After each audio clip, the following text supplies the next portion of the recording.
Bienvenidos, bienvenidas todas al Congreso una vez más. Soy Jon Uriarte, voy a estar moderando la primera mesa de este Congreso. Primero voy a aprovechar para dar las gracias en nombre de todas las personas que forman parte de esta mesa para no alargarnos, obviamente, a la plataforma, a la universidad y a todos los patrocinadores.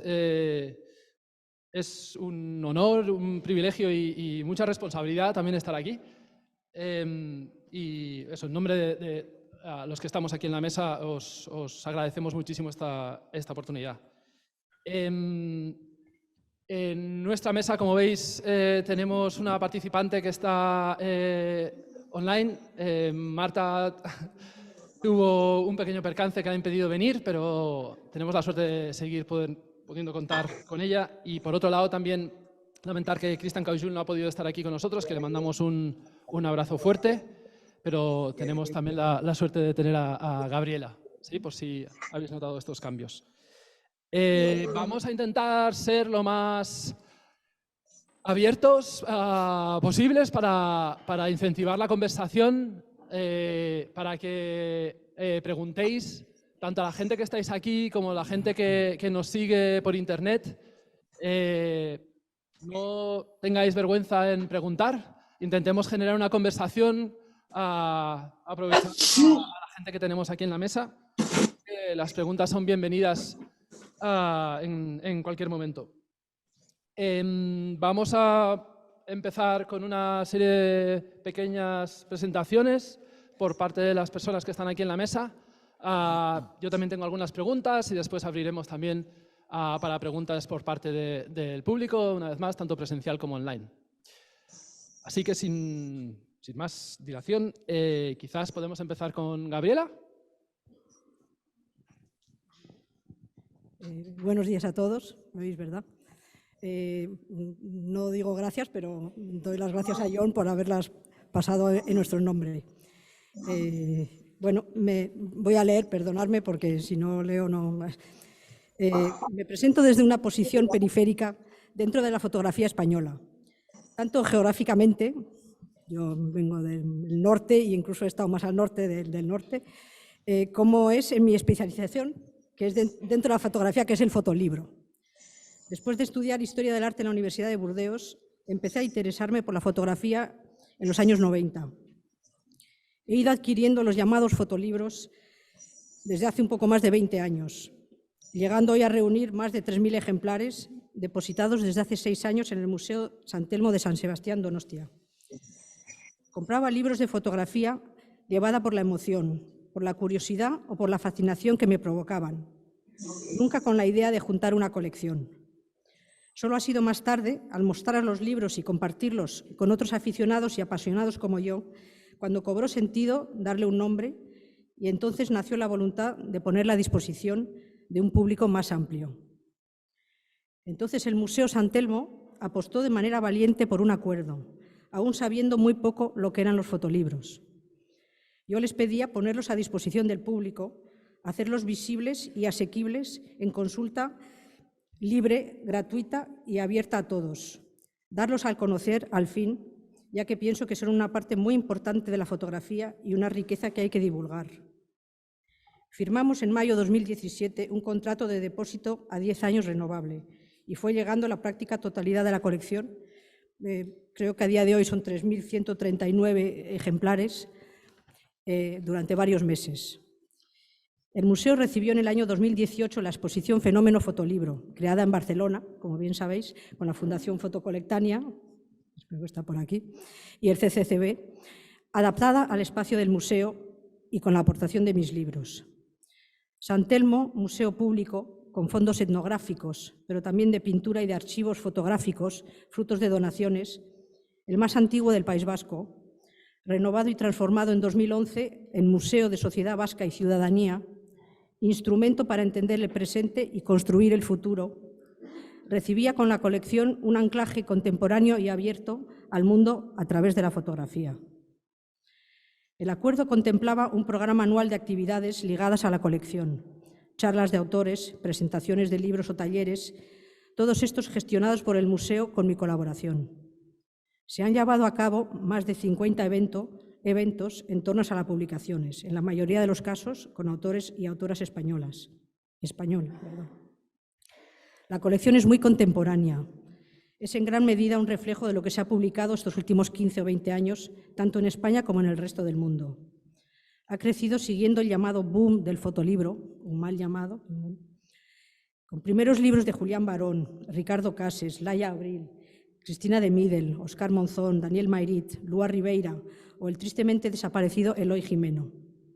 Publicaciones de jóvenes, autoras y autores, a menudo autoeditados, que triunfaban fuera de España.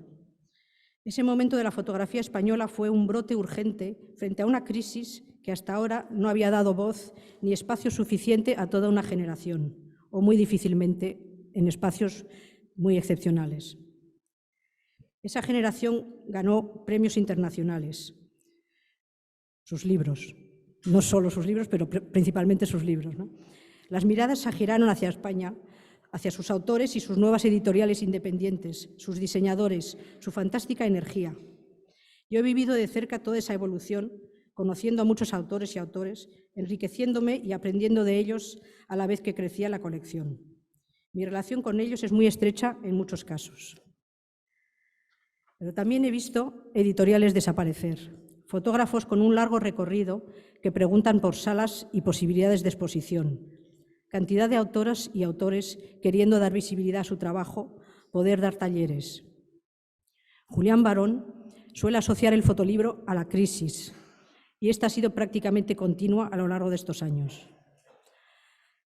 Por la parte que me concierne el fotolibro, pero igual podríamos extrapolar a todo el sector de la fotografía, se puede decir que falta una institucionalización. Lo digo con más peso desde mi posición de activista desde el Museo San Telmo. El museo se involucra, ha hecho exposiciones recientemente de fotolibros, es encomiable su trabajo para programar actividades. De mi trabajo con una institución pública he aprendido que hay que ser modesta. San Telmo es un museo pequeño y el fotolibro es pequeño dentro de la colección de San Telmo. Pero hay que ser muy tenaz y constante y a la vez ambiciosa porque así lo pide el trabajo de los autores. Pero no son muchos los ejemplos similares de instituciones públicas que hacen ese trabajo.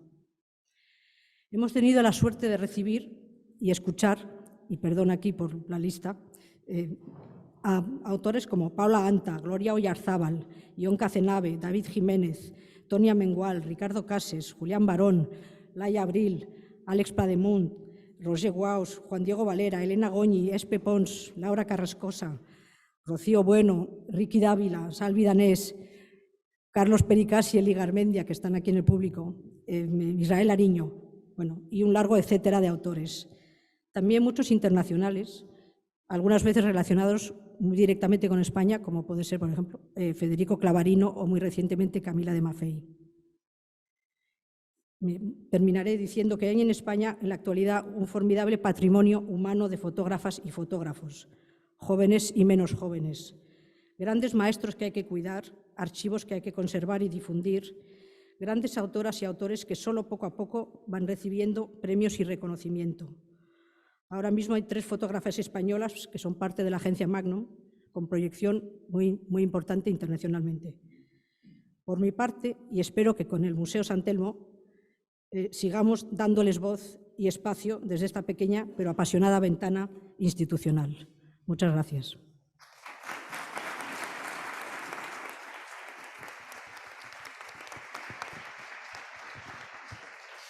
Muchas gracias, Gabriela. Vamos a seguir con las presentaciones con Laia. Buenos días y gracias a todos por estar aquí, por la invitación y también a John por moderar la mesa. Yo supongo que estoy aquí un poco como ejemplo de fotógrafa artista, entonces voy a hablar un poco de mi trayectoria y las diferentes crisis que he ido viviendo desde que me gradué en periodismo en 2008, que fue sin lugar a duda un año interesante a nivel de crisis también para la fotografía y para el resto del mundo. ¿Me oís bien o se resuena? Vale. Bueno, pues todo empezó así. Empecé estudiando periodismo en Barcelona, adentrándome en la fotografía, de hecho, de mano de Sandra Balcells, de la fotoperiodista, en Bosnia. A continuación, como me gradué en 2008, yo os contaba, esta crisis fue bastante importante en cómo acabaría mi carrera tomando lugar. Y en 2009 me mudé a Nueva York. Allí empecé a estudiar fotografía en el ICP y mi idea era trabajar en mis proyectos personales, más relacionados con historias que fuesen más personales, porque mi pequeña incursión en el fotoperiodismo me hizo darme cuenta muy rápido que las normas y los temas que se desarrollarían en el fotoperiodismo no encajaban con lo que yo quería hacer. Sin embargo, hubo un cambio de planes y acabé en Fábrica, no Fábrica Madrid, pero Fábrica en Italia, que es la residencia de comunicación de Benetton, fundada por Oliviero Toscani. Y allí fui editora y fotógrafa de la revista Colors Magazine durante 5 años. Fue interesante, fue probablemente uno de los puntos más importantes de mi carrera, porque aquí empecé a integrar la práctica del diseño, la investigación y lo que más adelante sería mi incursión en el boom del fotolibro y un poco también en la metodología de trabajo que tengo ahora mismo. Paralelamente empecé a desarrollar mis proyectos personales, porque para mí siempre ha sido muy importante, por encima de la fotografía o por encima de la herramienta o por encima de las plataformas, hablar de los temas que a mí me resultaban relevantes. Y empecé a trabajar en proyectos a largo plazo, con el primero sobre trastornos alimentarios, en el que su primer capítulo sería un documental pequeño llamado A Bad Day. Y este fue un momento muy interesante porque fue el segundo momento de crisis en el que vi que mi trayectoria, mi futuro en la fotografía documental iba a ser complejo, ¿no?, de sostener a largo plazo, especialmente con los temas que a mí me parecían relevantes y siendo quien era y de dónde venía a nivel internacional, no veía claro cómo eso iba a suceder. Entonces, el segundo capítulo de este proyecto a largo plazo también fue un momento importante, ya que entré en este boom de la autopublicación con mi primera autopublicación, The Inspiration, el cual luego se convertiría en una instalación y esta itineraría bajo el paraguas de la posfotografía, gracias de la mano de Joan Foncuberta. De hecho, es curioso porque cuando estudiaba periodismo todavía soy de esa generación que tuvimos el último carrete en la mano y de hecho mi primer assignment en la revista de la universidad fue hacer varias historias con un solo carrete y sin embargo, como veis, me fueron tocando todos los cambios y todas las crisis y había como un concepto de que tú no podías ser fotógrafo y escritor, tenías que elegir si querías ser fotógrafo o escritor, y cuando era editora en Colors me sucedía algo parecido, ¿no? Te decían, tenías que escoger, no puedes ser editora, si quieres ser fotógrafa, tienes que escoger, lo cual es bastante curioso porque luego veríamos que en realidad lo que ha acabado sucediendo es todo lo contrario, que el fotógrafo ha acabado siendo el que publica, el que gestiona, el que produce, el que financia, etc. Entonces, cuando acabé de trabajar en la revista Colors, en pleno apogeo de este momento del libro, empecé también a colaborar como editora, porque para mí era una faceta muy importante y trabajé en libros como editora, como directora de arte, escribiendo y a menudo de la mano del diseñador Ramón Pez. Fue justo durante esa época que publicamos el que sería mi primer libro, que fue en 2014, que se llama The Epilogue, fue publicado por Debbie Lewis, y a este le seguiría el libro Lovis Muller, que fue mi única publicación española, que fue por RM, la que también se acabaría convirtiendo después en una instalación. Finalmente volví a Barcelona porque ya llevaba bastantes años fuera y obviamente, y esto supongo que es algo de lo que puedo hablar hoy también, siendo alguien que enseguida que acabó la carrera se fue fuera y mi carrera se ha desarrollado mayormente fuera, obviamente siempre intentas volver a casa, ¿no? Porque es obviamente importante para ti también ser reconocido aquí. Y al volver sí que gané la beca Fotocres y pude desarrollar, gracias a ella también, el primer capítulo del proyecto que estoy realizando ahora mismo, que es A History of Misogyny, y este se inauguró en las Rencontres DAL en 2016, donde aquí fue como también el tercer momento de crisis importante en el que me di cuenta que de nuevo estos temas que a mí me interesaban, la forma que quería contarlo, quién era yo, no iba a tener lugar, por ejemplo, en la fotografía documental o en los medios de comunicación como yo imaginaba, sino que empezaría a desarrollarse más en el ámbito del arte y, sin lugar a dudas, en el ámbito del arte internacional. Después de las primeras expos llegó el libro, que tuvo muy buena acogida, y luego la exposición itineró alrededor de 15 países, lo cual es bastante importante para mí porque el concepto de crear una exposición, de crear un proyecto tan complejo como este, es precisamente para que la gente lo pueda ver. Entonces, después de crear este esfuerzo y poner junto todo este material, el proyecto continuó consiguiendo lugares que fuesen lo suficientemente valientes y que tuviesen el espacio para poder acoger esta exposición. De hecho, ayer justo me enteré que hace 2 años el Centro Pompidou había adquirido parte de esta obra y el septiembre que viene van a exponer en el Pompidou esta serie. Por lo tanto, es muy interesante y yo creo que es algo que muchos fotógrafos y artistas podemos entender, que no es tan solo crear el libro o hacer la foto o hacer el proyecto, sino que pasa después con todo esto y sobre todo la vida, ¿no?, que tienen estos proyectos, porque nosotros ponemos obviamente muchísimo esfuerzo, años, tiempo, dinero detrás de crear estos proyectos y no se pueden acabar solo con producir un libro o hacer una expo porque sería completamente insostenible. La segunda parte de este proyecto fue Sunrape, que se creó durante la controversia de la manada y se expuso por primera vez en 2020 en mi galería en París, en Le Fil du Calvaire. Y este es un proyecto pandémico, entonces aquí obviamente tenemos otra capa, ¿no?, de problemática a tener en cuenta, que es lo que significa que un proyecto nazca en estos últimos años, con todo lo que hemos vivido, con situaciones bastante curiosas, ¿no?, cuando vas itinerando el proyecto, como que en FOAM, el Museo FOAM en Ámsterdam estuviese cerrado 6 meses y estuviese la exposición dentro. Finalmente llegó el libro, que es algo que para mí es muy interesante, hacer los libros después.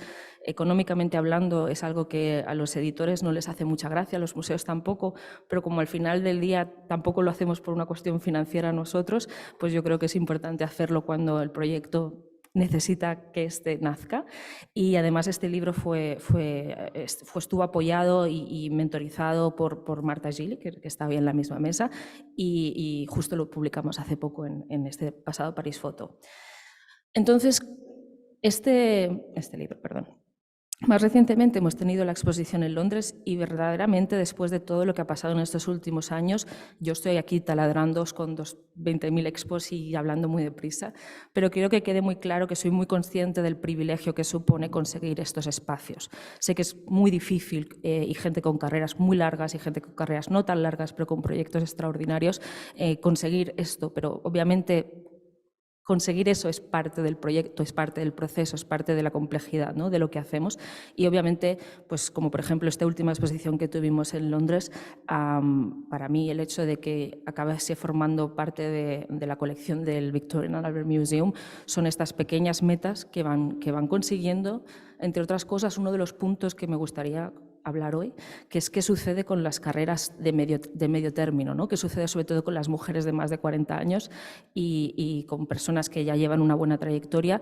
¿Cuál es nuestro próximo paso? ¿Es la educación el único futuro que nos espera después de esto? ¿Cómo podemos mantener, ¿no?, a lo largo de los años y de carreras más largas esta situación? Finalmente, solo quiero enseñaros este último proyecto en el que estamos trabajando, porque creo que todo esto también es interesante. Las becas de fotografía también se acaban, los premios se acaban, y luego te preguntas cuál es lo siguiente, con qué dinero vamos a construir el siguiente proyecto. Entonces hemos conseguido hacer una coproducción entre 3 museos, el Museo del Élysée en Suiza, Leval en París y el Museo de Fotografía de Helsinki, para producir mi próximo proyecto, el de Magisteria. Y esto es, por ejemplo, algo que no es muy común y que es una idea que obviamente es difícil, pero que también me gustaría como plantear como una de las posibilidades, ¿no?, de cooperaciones y coproducciones, porque a menudo se nos olvida que no solo hay que publicar el libro y imprimir las fotos de la exposición, pero todo el proceso que hay antes y todo el trabajo que hay antes, pues también tiene que ser remunerado y también tiene que ser financiado. Os dejo aquí las preguntas que más o menos ya he ido explicando a lo largo de la charla y obviamente encantada de seguir hablando de ellas con el resto de mis compañeros de la mesa. Muchas gracias.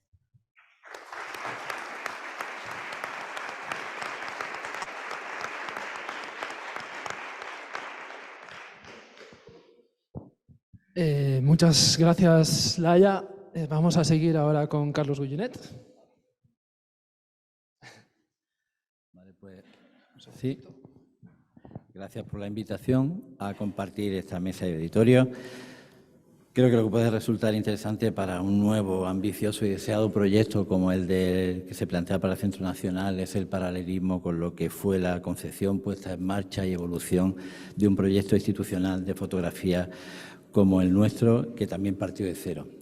Va a ser difícil, pero voy a intentar hacer un resumen muy breve de lo que ha sido esta actividad. ¿Me pasas, por favor? Vale, gracias. Lo primero fue esto va hacia allá, sí. Lo primero fue la decisión de abrir en 2009 un espacio para la fotografía en un momento en que prácticamente no existía ningún otro dedicado permanentemente a la fotografía, salvo estupendas excepciones como Fotocolectania. Y lo importante no es solo mantenerlo, sino que haber ido creciendo hasta ser actualmente la institución con la mayor actividad en fotografía, no solo en nuestro país, sino también una de las más activas en el panorama internacional. Las instituciones privadas son las más vulnerables a las modas y a otros intereses que llevan a cambiar de estrategias, que no entro si buenas o malas, pero que para todos nosotros seguro que un programa como el espléndido que llevaba Marta Gili en una fundación española se cayera y desapareciera fue una desgracia. De ese programa me siento deudor y nosotros de alguna manera retomamos esa línea que llevaba haciendo ella en su trabajo anterior. Igual ha ocurrido con otras instituciones privadas en nuestro país que, dependiendo de quién estuviera a la cabeza de esas instituciones, hacían un tipo u otro de exposiciones que casi siempre en detrimento de la fotografía. El valor que creo que aportamos desde Fundación Mapfre es esa clara apuesta por la fotografía con un crecimiento continuo en estos 14 años y ahora un salto de 12 años que nos ha llevado a abrir hace 2 años el KBR Fundación Mapfre en Barcelona, un centro dedicado exclusivamente a la fotografía con 2 salas de exposiciones, auditorios, espacios para actividades educativas, con un programa estable de exposiciones, actividades y sobre todo colaboración con otras instituciones en el ámbito catalán que lo hace mucho más valioso. Actualmente seguimos manteniendo las 4 exposiciones anuales en la sede de Madrid. En Barcelona, en el KBR, son 6 exposiciones anuales, 3 de las que todos conocéis, ese tipo de retrospectivas amplias que hacemos habitualmente, y otras 3 que se repiten cada año y son colaboraciones con fondos fotográficos de archivos históricos, colaboraciones con las escuelas de fotografía que nos permiten cada año ver ese panorama, dar visibilidad a los nuevos fotógrafos y fotógrafas, y también dedicar el espacio para mostrar nuestra colección una vez al año. Bueno, toda esta actividad desde que abrimos el KBR no ha hecho sino multiplicarse exponencialmente. Prácticamente tenemos una conferencia cada semana en el KBR sobre fotografía que luego son alojadas en la web y que cuando son parte de un programa más amplio de una propuesta de conferencias pasan a papel, se acaban publicando como libro. También hemos iniciado workshop. Aprovecho para decir que el próximo, que es de Cristina de Midel, termina el plazo el domingo, por si alguien todavía quiere apuntarse. No sé si quedará alguna plaza. Pusimos en marcha, voy a ir pasando algunas fotografías del nuevo centro, porque creo que hay gente que igual que sí conocéis bastante más la sala de exposiciones de aquí de Madrid, pero no conocéis el centro KBR, y estas son solo diferentes montajes en una sala que es muy versátil, que cambiamos con cada montaje. Decía también que pusimos en marcha el premio KBR, el KBR Photo Award, que ahora mismo se está presentando la exposición de Anastasia Samoilova, que fue la ganadora del primer premio, y en un par de meses se abrirá el plazo para la segunda convocatoria, un premio internacional, pero por supuesto abierto también a los fotógrafos españoles. Un premio dotado con 25.000 euros, aparte de la exposición primero en Barcelona, luego en Madrid y la edición de un catálogo. Todas las actividades educativas que acompañan a nuestras exposiciones, que ya no se limitan como antiguamente a enseñar las exposiciones, sino que hay un plan muy elaborado para contribuir a la comprensión de la imagen fotográfica por parte del Departamento Educativo de la Fundación, incluso con el apoyo de distintas publicaciones que estamos preparando sobre el lenguaje fotográfico para distribuir entre todos los niveles educativos. Y también hemos incorporado en nuestras salas lo que es la mediación. Esta fue la primera exposición que inauguró el KBR, para que veáis el espacio, cómo se cambia cada vez que, con Claudia Andulla, cómo se cambia el espacio cada vez que hay una exposición. Decía también que hemos incorporado los servicios de mediación en todas las salas para que quede una especie de interrelación directa entre la institución, entre la fundación y el público, con esos mediadores que están en salas siempre dispuestos a explicar y a que el público comprenda lo que están visitando. También quería comentar una de las acciones más importantes de nuestra actividad, que es la extensión de nuestras exposiciones a otras ciudades en España y en el extranjero, y que es algo menos conocido para los que sí estáis habituados a ver las exposiciones en nuestras salas. Desde que inauguramos hemos hecho ya 60 proyectos que se han presentado en nuestras salas, 60 exposiciones. Si contamos esas exposiciones cuando se han movido a otras salas en España, fuera de España, estaríamos hablando ya de 200 exposiciones en estos 14 años. Para que tengáis una idea que de este ámbito menos conocido, hace 2 semanas cerramos la exposición de Judy Joy Ross en el Fotomuseum de La Haya, exposición que ahora mismo está viajando al Fine Arts de Filadelfia, que se inaugura en unas semanas. También hace 2 semanas, en la Fundación Cartier-Bresson de París se inauguró una exposición de Paul Strand con fondos exclusivamente de nuestra colección. Ayer en el Museo Thyssen de Málaga una pequeña exposición también de nuestra colección, y en 2 semanas inauguramos Carlos Pérez Siquier en Ámsterdam. Cuando trabajamos con fotógrafos españoles que aparte están también representados en la colección como Carlos, que todas las exposiciones forman parte de nuestra colección. Hacemos un esfuerzo especial porque esas obras se vean fuera de nuestro país. Acaba de estar en Frankfurt y ahora se inaugura en Ámsterdam, y seguiremos trabajando porque sea más visible la obra de un fotógrafo como Pérez Siquier. En total, entre las exposiciones que forman parte de nuestra colección, más las que tenemos vivas, digamos, las que están ahora mismo en nuestra sala y que se siguen viajando, tenemos normalmente entre 8 y 10 proyectos expositivos disponibles para moverse. Y ya brevemente, hablando un poco de la colección, bueno, estos son algunos espacios más. Esta era la de Bledy Rosa, que fue una de las últimas exposiciones en Barcelona. O la de Carrie Mae Weems, que acaba de ganar el premio Hasselblad, que fue la exposición que tuvimos el pasado otoño. Bueno, este es el otro proyecto de los que hablaba, que hacemos, por ejemplo, con el archivo histórico. Este es el que hicimos con el archivo de Girona, sobre el daguerrotipo. Los proyectos que hacemos con los jóvenes fotógrafos, como el de Flama, que llevamos con las escuelas de fotografía. No sé qué más había por aquí. Bueno, lo de nuestras colecciones, que aquí era la Semana Brown, y esto hablando un poco de las actividades. La colección se inició en paralelo a la programación y comparte con la programación los mismos intereses: fotografía del siglo XX, más específicamente de la segunda mitad, y dentro de esa línea de la argumental de la tradición de la fotografía documental en la que nos movemos. El carácter de la colección es internacional, aunque hay bastantes fotógrafos españoles presentes. La primera serie completa, la primera adquisición que hicimos fue la serie completa de las hermanas Brown, de Nicholas Nixon, que da un poco idea de lo que es la colección, en la que no vamos a la fotografía única, sino que de todos los artistas que están representados en la colección intentamos tener un cuerpo de obra suficientemente amplio como para que a través de la colección se entienda la obra, se comprenda el trabajo de esos artistas. A veces tenemos 200 obras, como puede ser Graciela Iturbide, de otros no es posible tanto, pero sí tenemos unos cuerpos de obra bastante amplios. La colección se nutre de adquisiciones, donaciones, y también, lo que me parece muy interesante, son de encargos que hacemos a artistas internacionales para trabajar en nuestro país. Son muchos, no voy a enumerarlos los que tenemos hasta ahora, solo diré el último, que ha sido Mathieu Pernot, que el fotógrafo francés, cuya exposición será el próximo otoño aquí en Madrid y que estaba trabajando en Melilla. Ese es un tipo de acuerdos que hacemos con los artistas que trabajamos. Esos trabajos luego pasan a la exposición y finalmente a la colección. También quería señalar acuerdos que hacemos con algunas instituciones con las que trabajamos en España, acuerdos que permiten que nuestras exposiciones vayan en unas condiciones especiales, como el antiguo Instituto Jovellanos en Gijón, y estamos ahora cerrando acuerdos con otras instituciones con las que trabajamos habitualmente.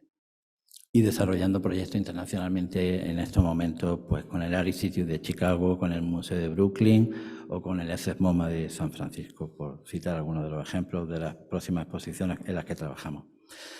Así que aquí estamos, la Fundación, dispuesta a echar una mano con nuestros recursos de exposiciones, con nuestra colección, al nuevo Centro Nacional y sobre todo con nuestra experiencia, que no es mayor que la de muchos de vosotros, pero que ya tiene un largo recorrido y está a la disposición del centro para que sea una realidad lo antes posible. Muchas gracias.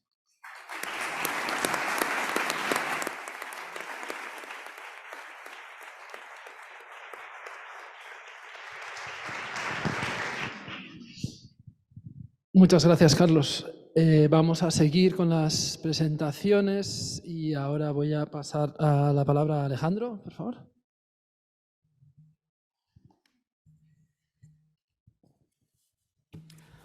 Hola, buenos días. Es un placer y una gran responsabilidad estar aquí en este congreso inaugural que precederá a la creación del Centro de la Fotografía. Yo voy a hablar muy poco de mí mismo. Llevo 41 años vinculado a la fotografía como organizador, como comisario, como escritor, como profesor, etcétera. Y la verdad es que hacer un resumen en clave personal sería un aburrimiento para todos ustedes.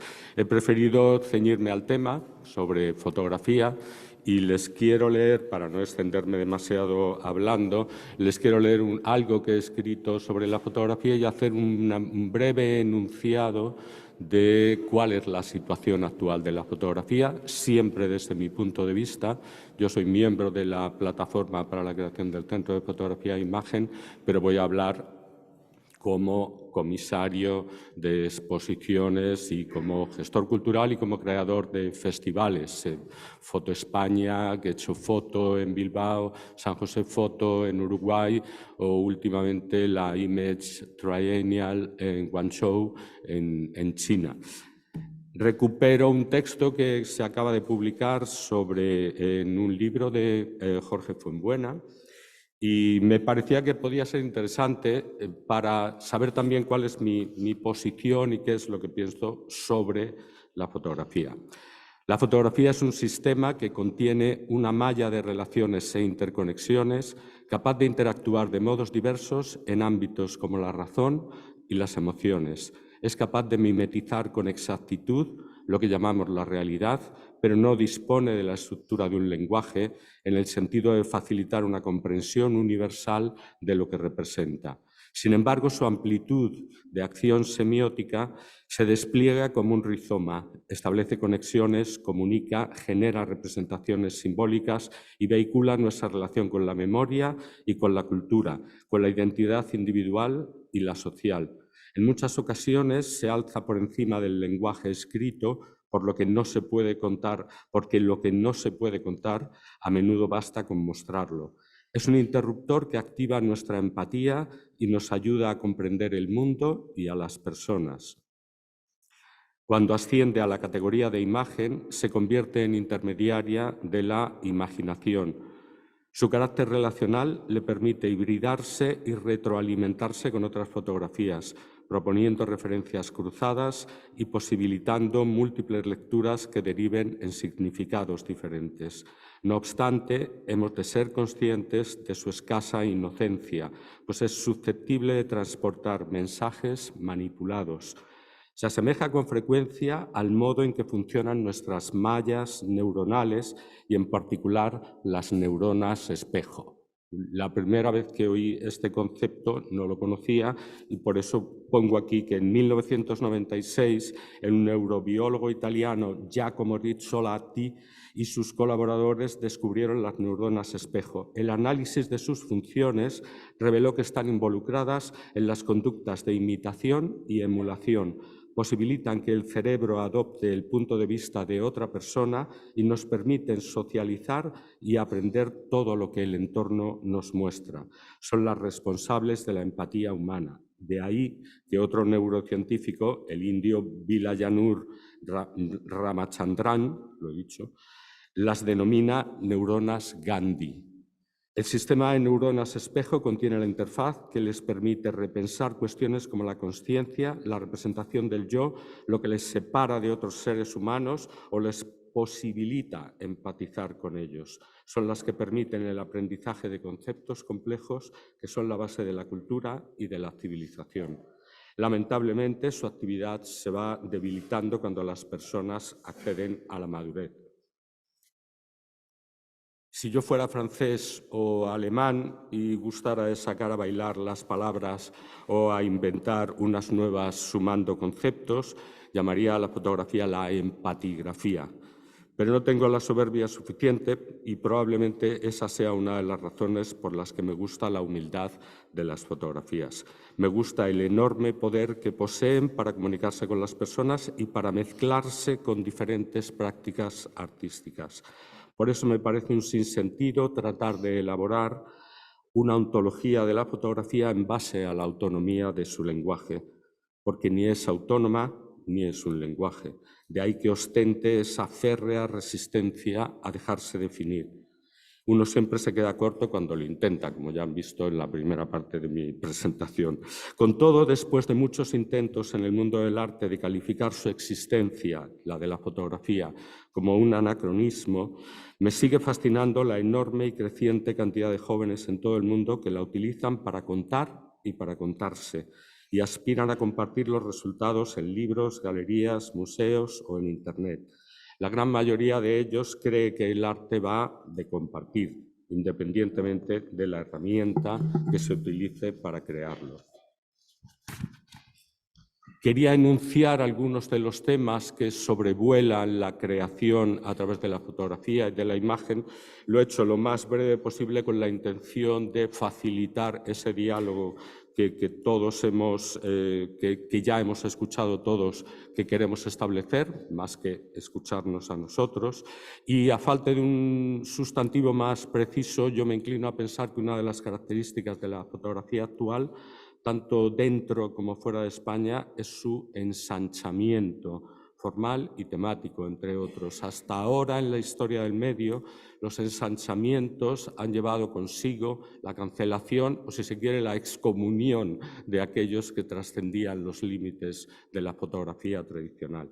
Si hay algo que caracteriza este momento, es un ensanchamiento en el que, tanto hacia atrás como hacia adelante, realmente se amplía el espectro de lo fotográfico y no se cancela lo que se ha venido haciendo antes, ni se pone en cuestión lo que se está haciendo en el futuro. Un ensanchamiento del espectro formal en el que las nuevas herramientas tecnológicas tendrán un protagonismo efímero a medio plazo, una vez que se hagan visibles los límites de su utilización y de su ontología. Algo que le comentaba a John cuando hablábamos de inteligencia artificial aplicada a la creación de imágenes y esa similitud que se ha establecido entre lo que se genera a través de inteligencia artificial y el deslumbre que todos tenemos al respecto de eso, con lo que pasó en su momento con Photoshop. Todo eso creo que forma parte de esa ontología que todavía está por desarrollar. La recuperación, por otro lado, de las herramientas analógicas, las técnicas antiguas, las películas, las cámaras, etcétera, es cada vez más tangible. En mi opinión, esta recuperación está conectada al fenómeno de los fotolibros, prefiero llamarle fenómeno que al boom de los fotolibros, en el sentido de incluir en las prácticas artísticas una mayor presencia de elementos orgánicos, menos evanescentes que los que proporciona la relación con las pantallas. Uno de estos elementos que se está añadiendo a este ensanchamiento formal creo que es el uso de los archivos y que está aquí para quedarse. Significa asumir que el espectro de relaciones que promueven las fotografías va mucho más allá de su estatus artístico. Podría decirse que el uso de los archivos ha generado una nueva categoría, que es la que yo llamo los artistas forenses, que refiere a los usos que ellos están dando a los álbumes familiares y a esas desordenadas y amorfas colecciones que incluyen imágenes prestadas de Internet o procedentes de revistas pasadas de moda y libros antiguos, así como materiales iconográficos, documentales, cartográficos, etc. En esta categoría se inscriben aquellos que realizan exhumaciones semánticas a partir de ese ingente volumen de documentos inertes que se acumulan sin ninguna expectativa de uso. Desentierran cadáveres, es decir, álbumes y archivos llenos de signos vacíos para investigarlos o componer con ellos una semántica alternativa a la que tuvieron en vida. Metafóricamente, estaríamos hablando de darles una nueva vida a los signos que contienen, es decir, vincularlos a algo o a alguien, o cargarlos de un sentido cultural. Asimismo, creo que prospera una corriente bastante visible en la actualidad y que recupera la abstracción y el collage. Es decir, es una recuperación de la bidimensionalidad que caracterizó a las vanguardias del primer tercio del siglo XX. Esta tendencia condiciona, por tanto, la formalización de las obras, diluyendo las propiedades hiperreales de la fotografía y simultáneamente desentendiéndose, entre otras cosas, de la representación de la realidad o de eso que cada uno de nosotros entendemos como la realidad. Me encantaría desarrollar más el tema de la bidimensionalidad y que tiene mucho que ver con cómo presentamos las fotografías de los archivos en un ámbito que no tiene que ver con mostrar las perspectivas y el modo en que occidentalmente entendemos la representación de nuestros entornos, pero lo dejo por si alguien tiene interés en poder seguir hablando de este tema. Y hablando de la relación con la realidad, y yo creo, me sospechaba que iba a conectar mucho con Laia, creo que muchas de las propuestas recuperan algo que en su momento comentó Samuel Taylor Coleridge a finales del siglo XVIII, lo que él llamaba la voluntaria suspensión de la incredulidad. Y eso creo que sirve para contar historias sin la obligación de representarlo con una duplicación de la realidad dentro de la fotografía. Es una característica que está absolutamente aceptada dentro del cine, donde sabemos que es ficción, pero nos permite llegar a las emociones, donde sabemos, conocemos a los actores y con todo nos creemos que son el personaje que están representando, y creo que abre un debate también, que creo que en la actualidad es interesante, sobre cómo seguir representando la realidad y todo ese concepto tan amplio, tan ambiguo y tan subjetivo que es el de la realidad. Hay un ensanchamiento temático que se enriquece con las menciones a la historia, merced al uso de materiales visuales del pasado, y abunda, como casi siempre lo ha hecho cíclicamente, sobre la identidad. El tema de la identidad vuelve una y otra vez. En todo caso, en los últimos años ha ganado mucha importancia, todavía mayor de la que tenía hasta ahora, el etiquetado visible de los trabajos. Ahí entraríamos en el mundo de las estrategias de presentación de las obras. En ese top 10 de las temáticas se encuentran en las primeras posiciones las estéticas decoloniales, todo lo que tiene que ver con remirar la historia desde otros puntos de vista, o el feminismo, otorgando a la todavía insuficiente importancia de la mujer en la historia y en el presente el lugar que se merecen. La irrupción, para mí, la irrupción de las mujeres en un territorio fundamentalmente habitado por hombres durante muchísimo tiempo, es para mí uno de los hitos más importantes de lo que va de siglo. Y obviamente no me refiero solo a los números, a lo numerosa que es su presencia. Su influencia también se ha hecho visible en la jerarquía de los temas y en la ética que se adopta para representarlos. En mi opinión, es un proceso ya irreversible y la calidad y la dimensión ética y estética que están alcanzando, pues hemos tenido un pequeño ejemplo en lo que es el trabajo de Laia Abril y el que está ocurriendo en todos los lugares del mundo. Esto no refiere únicamente a la situación de la fotografía en España, la presencia de la mujer, afortunadamente, es igual en todo el mundo. A mí me gusta mucho ver portafolios. El otro día estaba echando cuentas de los sitios donde he estado haciendo visionados de portafolios. Creo que eran 28 países. En todos los lados, últimamente, la gran mayoría de lo que uno ve está presentado por mujeres. Y no me quiero extender más, porque tengo algunas cosas sobre las que me gustaría hablar, pero emplazo a todo el mundo, como ha dicho John, precisamente a mantener este diálogo abierto sobre estos temas. Gracias.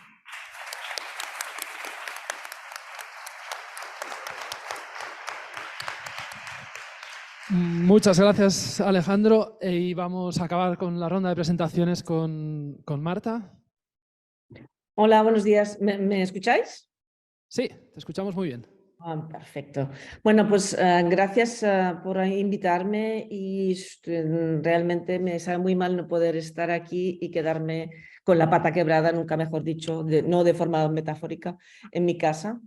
Así que, bueno, yo voy a ser como bastante breve porque, bueno, vosotros sabéis que yo estuve como 17 años trabajando en la Fundación La Caixa como responsable de artes visuales, de fotografía y artes visuales de la Fundación La Caixa, y en el 2006 me fui a dirigir el Jeu de Paume en París, en el que estuve 12 años, hasta el 2019, creo, 18.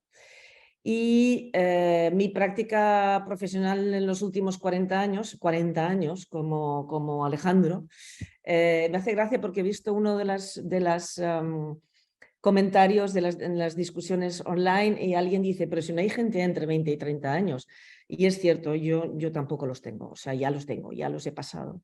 Pero efectivamente mi práctica profesional en los últimos 40 años ha estado centrada pues, en el comisariado, en la programación de exposiciones institucionales, como en el caso de Carlos, gracias Carlos, y en la gestión cultural e institucional, en la edición, en los proyectos de palabra, en torno a la creación artística y las imágenes. Pero mi última experiencia, desde el julio de 2019, desde hace 3 años y medio, al frente de la École Nationale Supérieure de la Fotografía de Arles, me ha generado toda una serie de preguntas acerca del rol de la educación, de la pedagogía y el papel de la Escuela de Arte y de las universidades en la producción de sentido.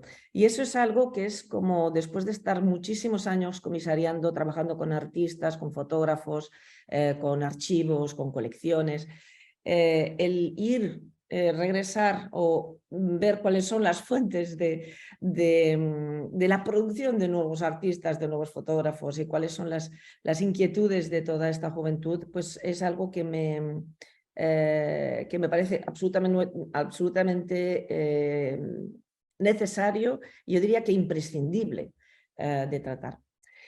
Como escribe la filósofa española Marina Garcés en su libro Escuela de Aprendices, toda la pedagogía no es solo una receta metodológica, sino una visión del mundo, de los conflictos, de los deseos, de los límites y de las posibilidades de cada sociedad y de cada época histórica.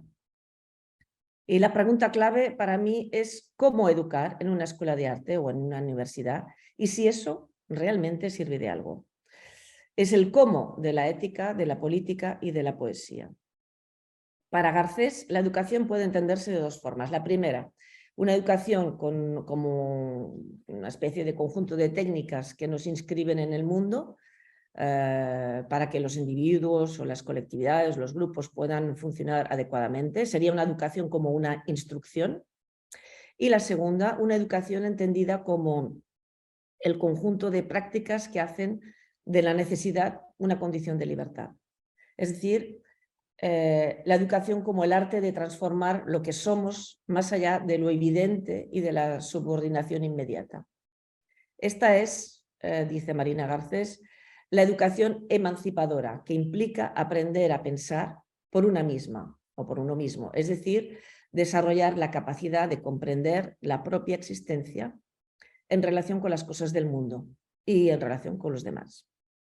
Y este segundo significado de educación, el de la educación emancipadora, conforma la columna vertebral, diría yo, de mi proyecto bastante reciente en la Escuela de Arles. Significa precisamente que la educación, como arte en sí misma, si la tomamos como un arte, la educación, tiene que resolver o anular o eliminar las fronteras entre el arte y la ciencia, entre el arte y la política, entre el arte y la experimentación.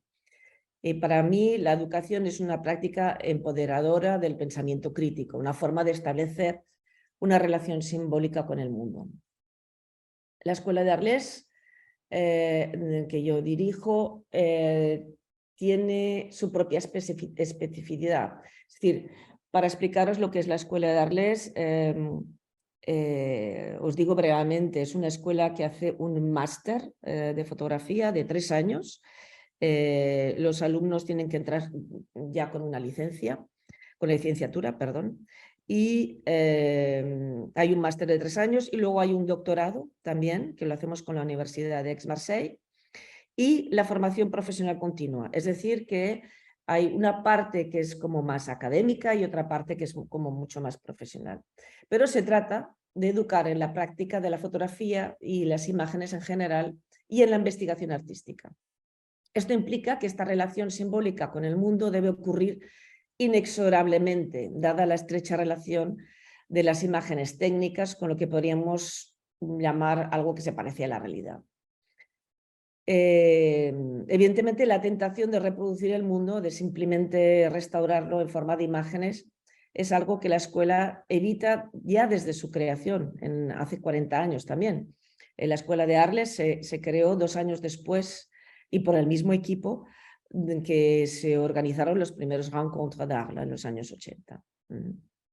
Estos Rencontres d'Arles que me imagino que muchos de vosotros habéis visitado. La construcción de un proyecto propio, los seminarios críticos, la circulación de la palabra entre pares y con los docentes es uno de los ejes metodológicos principales de la escuela. El gran desafío de una escuela de fotografía es, sin duda, el de evitar el autoencierro y la autosatisfacción frente a una imagen bien construida y punto. Pero eso no es todo, debemos ir como más lejos y eso es lo que pretendemos en la escuela.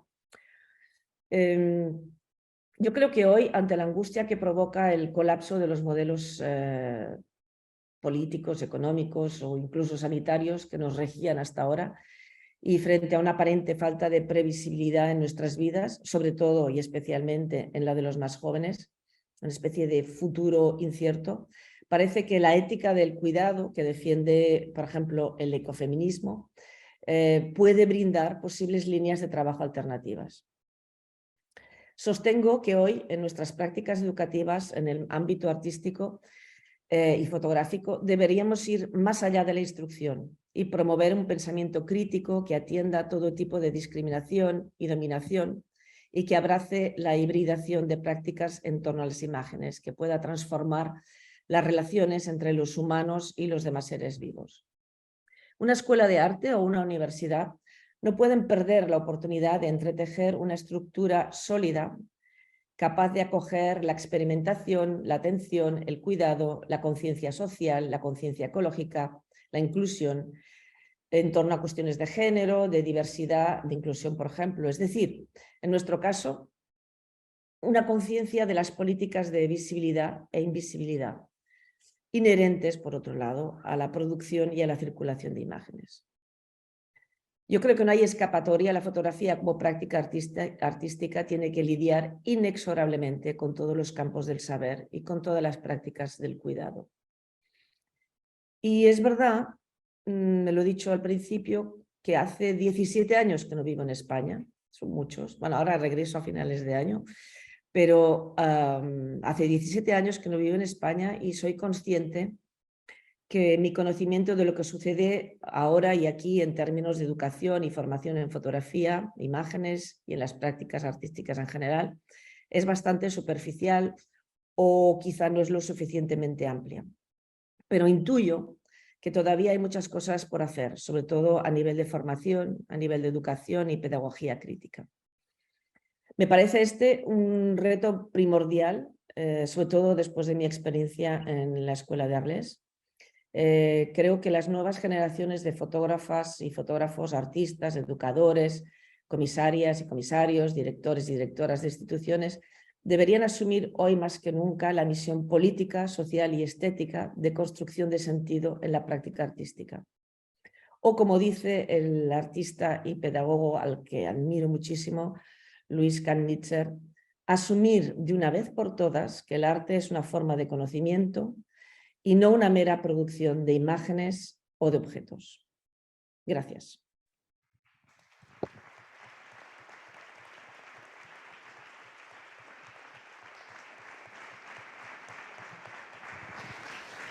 Muchas gracias, Marta. Voy a arrancar con algunas preguntas que he preparado, pero vuelvo a repetir. Bienvenidas son también las preguntas que tengáis. Entiendo que se han abierto muchísimos temas aquí, desde puntos de vista relacionados, que dan para discutir, para pensar, para debatir durante un buen rato. Por retomar un poco el orden en el que se han hecho las presentaciones, quizás lo primero quería preguntarle a Gabriela por su experiencia con la colección y con el trabajo con el Museo San Telmo. Desde mi punto de vista, no sé si estarás de acuerdo, pero además de la cesión o el acuerdo de ceder los libros, de tener los libros en el museo y tenerlos accesibles para el público, una de las cosas más importantes, creo, de lo que has conseguido es precisamente que ese acuerdo se extienda por lo menos durante 10 años y que venga acompañado de una serie de actividades que acerquen a la gente de Donosti y alrededores a la cultura que durante todos esos años tanta gente ha creado, en muchos casos, como tú explicabas, de manera autosuficiente. Y vinculada a eso, quería preguntarte cómo están funcionando todas esas actividades que hacéis, porque precisamente el mundo del fotolibro también es muy de comunidad, digamos, de sentirse parte de algo, ¿no? Y si esos esfuerzos están fructificando. Y después si hay algún tipo de colaboración con otras instituciones que tengan también alguna colección de libros o algo parecido. Bueno, yo cuando les propuse, ¿no?, la colección, depositarla ahí, ellos no sabían si quería depositarla en un sitio que estuviese guardada, como sería en Gordallois, por ejemplo, que es un centro de conservación, digamos.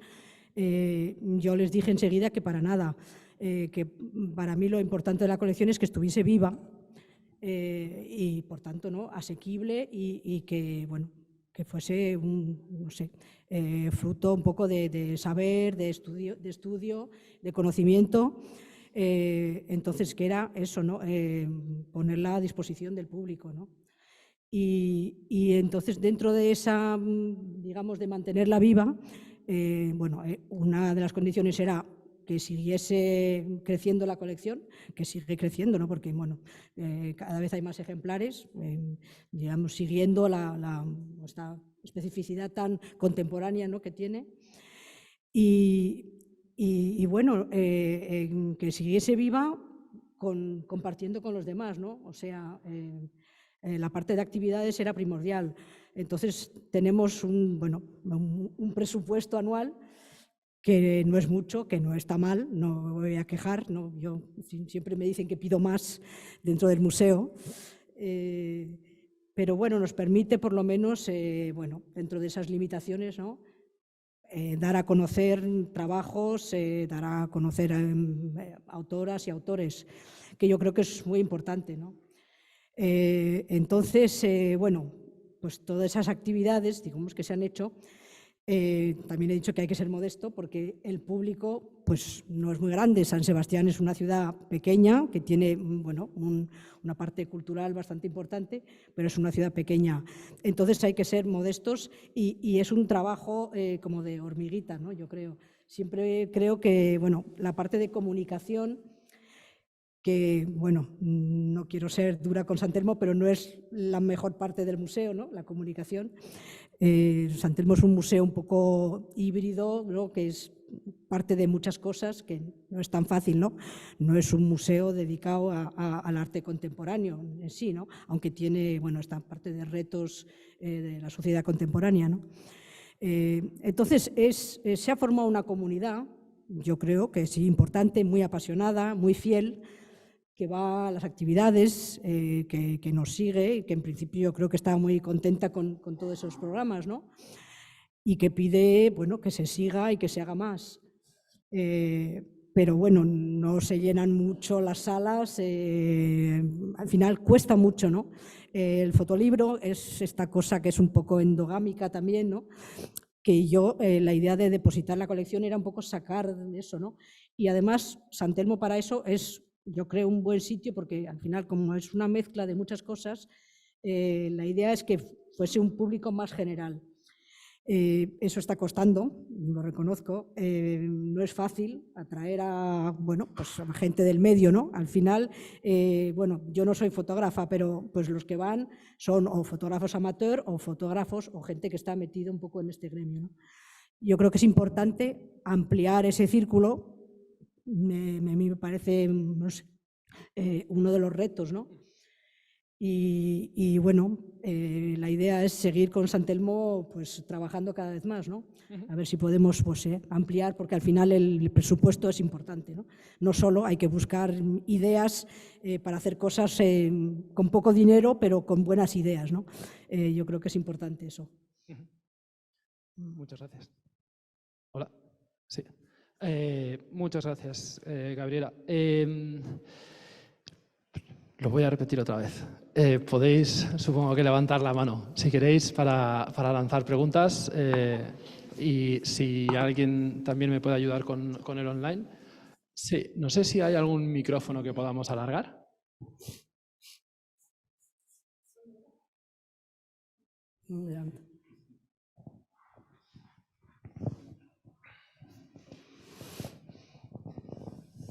Hola, buenas. Quería hacer varias preguntas. Una, la primera. Hola, Marta, desde fuera. Hola. Primero me pregunto si se puede considerar fotografía española la de alguien que se educa fuera, vive fuera, hace temas fuera, le financian fuera y le editan fuera. En España es muy habitual apropiarse del esfuerzo que se hace fuera. En este caso, ¿cómo puede pasar con Laia? Me parece a mí. Es decir, y esto le enlaza con otra visión que tengo muy recientemente, cuando han dicho los jóvenes, hay poca gente de 20, 30 años. Sí, ¿qué está pasando? Pues que resulta que estas carreras medias o no tan medias están también acaparando los centros, las instituciones que se mantienen con dinero público, tipo las salas de exposiciones que se han prestigiado en centros cívicos, por ejemplo en Barcelona, y cuando luego quieren ir a hacer su candidatura, como se había hecho 20 años atrás, fácilmente les dicen que no, porque desde otras instituciones públicas están colocando ya a personas que ya tienen un nombre.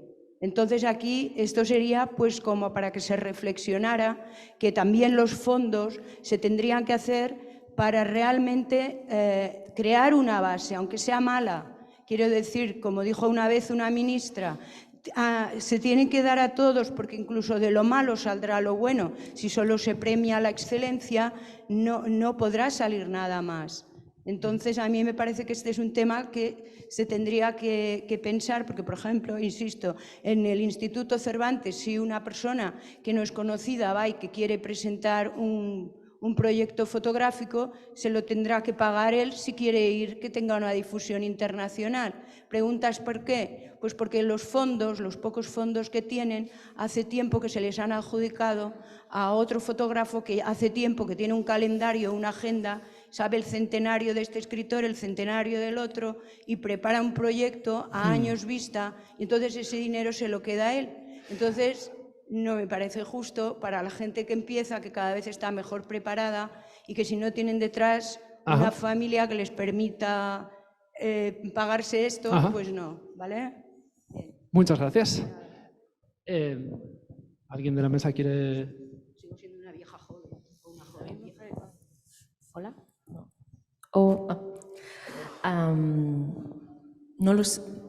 No sé si se puede considerar. Igual no tiene sentido. Cuando hablo yo se oye un ruido raro, ¿no? Porque a mí, vale, soy yo, ¿no? Que estoy muy cerca o algo así. Vale, porque todo lo oigo como el sonido de Dios. Sí, porque me distraigo. Hola, mejor. Gracias. Probablemente no. Probablemente yo no lo consideraría fotografía española. Tampoco quería empezar mi primera intervención hablando directamente o criticando o siendo negativo, porque un poco ese no es el tono que queremos tener. Así que mirándolo de forma positiva y un poco después de la intervención de Carlos, yo creo que el futuro está en la colaboración. Yo creo que es un poco naif pensar que en España hay suficientes recursos para los proyectos de los fotógrafos que son de aquí y que puedan crearlos aquí, reproducirlos aquí, enseñarlos aquí, y en realidad es algo que pasa en más países, no solo en España. Entonces yo creo que esta idea de la fotografía española hay que romperla, básicamente. O sea, lo siento por el título del congreso, pero la idea es todo, yo creo que hay que hacer todo lo contrario, sin dejar de lado que hay que obviamente enchufar y inyectar recursos y más espacios y más recursos para que precisamente no suceda este exilio, pero al mismo tiempo que las colaboraciones internacionales nutran unas con las otras, que estas carreras se puedan producir. Pero yo creo que esta idea de la fotografía sin pensar en el arte como una especie de romanticismo absurdo alrededor de un objeto que ya ni siquiera existe en la producción de muchas imágenes, y la idea de España como ese único lugar en el que hay que producir, enseñar y hablar de ello, es precisamente el problema. Entonces, a partir de, sin dejar de lado, que obviamente en lo que viene a ser como bien decía, los recursos, a mí me pasa mucho, ¿no? Mi galería, que es francesa, me dice, ¿por qué las becas españolas? Y le digo, ¿qué becas? ¿Sabes? Es como, sí, pues como en Suiza, como en Inglaterra, las Council, la Pro Helvetia, las FRAG, las becas de los países. No sé qué responder. Entonces, obviamente hay algunas, pero si las comparamos a las de otros países es ridículo. Entonces, los países se están convirtiendo también muy conservadores ellos mismos, ¿no? Antes yo podía aplicar a becas en Francia teniendo una galería francesa, ahora ya no. Ahora yo trabajo en Suiza y me las estoy viendo duras para poder acceder a becas suizas, porque si no, no sé a qué otra beca acceder. Entonces yo creo que hay que hacer lo contrario, o sea, hay que proteger y financiar y inyectar recursos en España, pero hay que dejar de lado esta mirada tan regionalista y empezar a entender que hay que colaborar. Y esa es la parte positiva. Bueno, solamente por añadir una cosa, creo que el horizonte de la gran mayoría de los creadores jóvenes no circunscribe,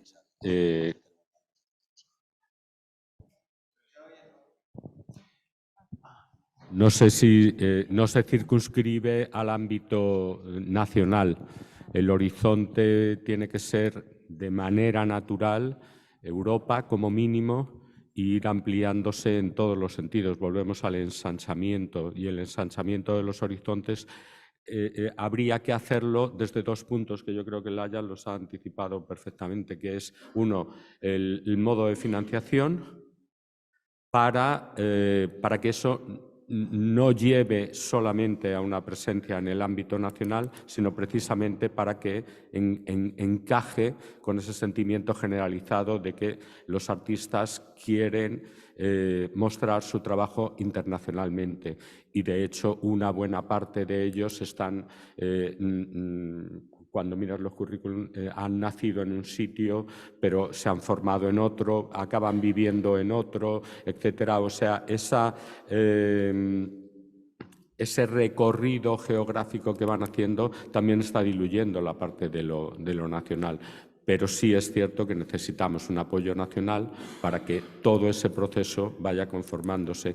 Y ahí, perdón que me lleve el ascua a mi sardina, ahí es donde entra el Centro Nacional de Fotografía, porque es quien tiene que viabilizar todos esos procesos, hasta ahora inexistentes, o fundidos o diluidos dentro de becas de apoyo al arte, en donde la fotografía sigue siendo un ente menor, simplemente porque no tiene interlocución en ese ámbito institucional y, por lo tanto, no hay gente suficientemente preparada que defienda esas necesidades. Sí, bueno. Hola, soy Sandra Mauna, que me han pedido presentarnos primero. Yo estaba en la línea de lo que acaba de decir Alejandro, ¿no? La cuestión es que realmente la necesidad, como decía Laia, de las coproducciones, de las alianzas, de las pocas alianzas a nivel nacional, ¿no? y y yo diría efectivamente de la imposibilidad de lo a nivel nacional, si consideras como tú, por ejemplo, una fotógrafa nacida en Barcelona, pero que al final tiene que exponer fuera, la poca, digamos, posibilidades para vosotros los creadores de presentar vuestros proyectos, ¿no? Con una fundación como MAPFRE, con todo el trabajo importantísimo que habéis hecho de acercamiento del medio fotográfico a un público general. Y a mí me llega, por ejemplo, a nivel de todos el público internacional que viene a Madrid o que en el marco, por ejemplo, de Foto España, que quieren ver las exposiciones y se encuentran con exposiciones, en el caso de MAPFRE, de un ámbito, digamos, internacional norteamericano, donde el espacio, al fin y al cabo, nacional está menos representado, ¿no? No digo que esa sería vuestra función, pero efectivamente ha habido ese espacio, no ha existido.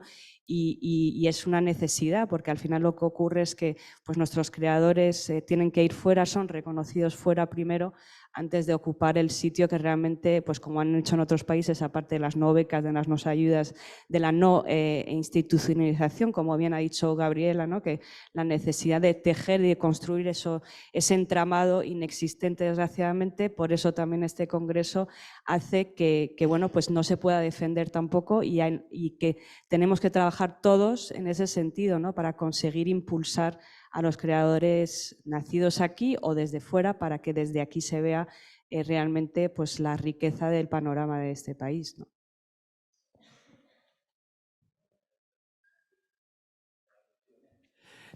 Bueno, nosotros sí nos ocupamos relativamente de fotografía española, pero desde que nacimos surgimos con esa idea de un programa internacional, porque tampoco estaba ocupado en ese momento por otras instituciones. O sea, no había otras instituciones, yo que sé, en Madrid, por ejemplo, el Canal o Fotocolección en Barcelona, trabajaba más sobre fotografía española y nuestra idea era seguir un poco, como comentaba antes, la línea que llevaba Marta, de traer esos nombres, unos más conocidos, otros menos, pero una visión mucho más amplia de lo que estaba produciendo fuera de España, de la fotografía internacional, presentarla aquí para que se conociera. ¿Hola? No sé si se me oye, sí. Bueno, solo decir que también, bueno, la colección es muy internacional. Hemos traído algunos autores también extranjeros por problemas, digamos, de presupuesto, porque es más caro, no se traen más. Por supuesto, también por apoyar a gente de aquí, ¿no? Pero es que los temas en los fotolibros son prácticamente los mismos, ¿no? Que cuando se ve ahora, en fin, no vivimos en España separados del mundo, ¿no? Al final el mundo es global y bueno, y sí que es verdad que efectivamente, pues bueno, si en España no dan becas, pues ese es un problema, ¿no? Entonces ahí, en Francia dan más becas, pero bueno, yo conozco a gente francesa del otro lado de la frontera, ¿no? Que están encantados con un poco la energía y la vitalidad que hay del lado español, o sea que todos, ¿no? Nunca uno está contento con lo que tiene. Pero bueno, es un mundo global ahora. Buenos días, soy María de los Santos García Felguera y hablando de este aspecto internacional, simplemente quería recordar que si pensamos un poco en la fotografía que se ha hecho en España a lo largo de la historia, es un asunto totalmente internacional.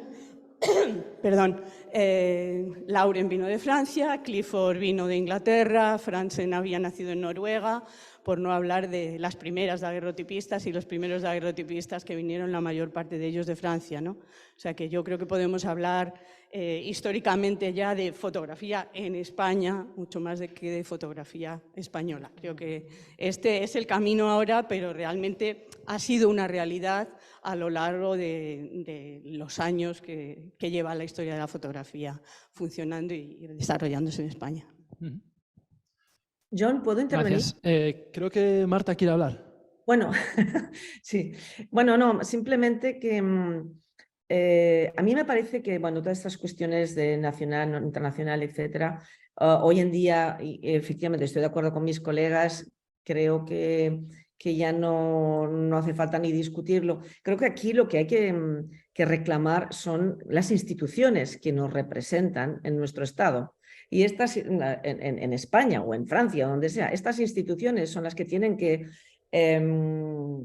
promover la creación artística. ¿Y cómo se promueve la creación artística? No solamente creando un centro de fotografía, que tú ya sabes, Alejandro, lo que yo pienso, sino realmente creando becas, residencias, escuelas, formaciones, colecciones. En las colecciones generales de todos los museos generalistas, tendría que haber fotografía, como tendría que haber vídeo y acuarela y macramé, si mucho me apuntas. Pero yo creo que la reivindicación aquí es política. O sea, no es una cuestión nacional, no es una cuestión de si eres francés o eres inglés o si eres español. Efectivamente, hoy las fronteras están porosas, incluso fuera de la Unión Europea. Así que yo creo que la reivindicación hoy es porque no hay becas, porque no hay becas en residencias, porque no hay ayudas en viajes, en formaciones. Es allí donde yo creo que tenemos que poner el acento. Gracias. Gracias, Marta. Veo una mano por allí al fondo. Mientras tanto, quiero aprovechar también para animar a la gente que está por internet, que nos está siguiendo, que veo por ahí que hay 115 participantes, a que manden preguntas también, a que participen. Aupa, pues bueno, vale, soy Eider Moreno y un poco quiero hablar al hilo de lo que ha comentado Marta antes, de que le ha chocado, ha mencionado que no había personas entre los 20 y 30 años. Bueno, yo entro en la franja, así que voy a hablar un poco en mi presentación, pero también en un poco lo que siento de que la parte de mi generación o mis compañeros con los que he estudiado, pues creo que podemos sentir, ¿no? Y al hilo de lo que tú has dicho, ¿no? De que sí que sentimos a nivel estatal una falta de centros de referencia, de estudios. Por ejemplo, yo he estado en los últimos meses recopilando información para una persona, si quisiera hacer su carrera en España, qué pasos debería seguir, por así decirlo, ¿no? Y lamentablemente ahora mismo en España, por lo que yo he podido ver, no hay una carrera de fotografía pública, solo está una privada que está en Madrid y vale unos 60.000 euros. Y luego están las escuelas privadas, pues como EFT y Lens, que creo que mi generación somos a las que hemos ido a formarnos, ¿no? Entonces yo creo que nos estamos encontrando con personas jóvenes muy preparadas, pero que lamentablemente luego se ven desamparadas porque no están estas titulaciones homologadas, ¿no? O no están pasadas por la institución. Entonces nos hemos encontrado que luego a la hora de revertir lo aprendido en lo público, o sea, en lo privado en lo público, pues que no hay vías, ¿no? Por ejemplo, si tú quieres ser profesor de fotografía, digamos, en formación profesional, es curioso que por lo menos en el País Vasco te pidan la carrera de fotografía, cosa que no existe actualmente, o te pidan la licenciatura de Bellas Artes. Y creo que todos sabemos, pues bueno, que en Bellas Artes lo que puedes tocar de la fotografía puede ser una asignatura, ¿no? Entonces, ¿cómo es posible que muchos profesionales de la fotografía estemos como no reconocidos y no podamos impartir clases o no podamos acceder, ¿no?, a un montón de trabajos públicos por esta falta de reconocimiento? Y yo quería lanzar un poco también la idea de que yo sé, Marta, que allí en Francia sí que tenéis en la escuela una especie de centro de convalidación de estudios, que no sé si es así el nombre, pero bueno, que dais la opción, ¿no?, de que las personas que no han estudiado en la universidad pueden acreditar su trayectoria mediante su propio trabajo personal, tanto para sí mismos o para organismos externos, y que mediante un proceso, ¿no?, si lo consiguen, se les da la titulación. Y yo me preguntaba si se plantea hacer algo así en el Centro Nacional de Nueva Creación, ¿no? Si se plantea crear una especie de convalidación de estudios o de homologación para profesionalizar más a la fotografía, como se ha venido haciendo en otras profesiones. Como por ejemplo se me ocurre antiguamente los que empezaron como cámaras de cine, por ejemplo, en la televisión autonómica vasca, no había estudios de cámara de televisión ni nada de eso, ¿no? Y al de unos años, bueno, pues cuando se crearon estos estudios, a estas personas se les dieron unos materiales y unos tiempos para presentarse y así conseguir pues el título que el gobierno les pedía, ¿no? Entonces me planteo un poco la necesidad esta, ¿no? de las personas que venimos estudiando en instituciones privadas de mucho reconocimiento, pero que falta el reconocimiento, bueno, totalmente institucional, gubernamental, etcétera, ¿no? Le voy a ceder la palabra quizás a alguien que represente, de hecho, la plataforma para que pueda responder esto, porque entiendo que esa pregunta está más dirigida hacia los miembros de la plataforma que quizás, a pesar de que también hay miembros aquí.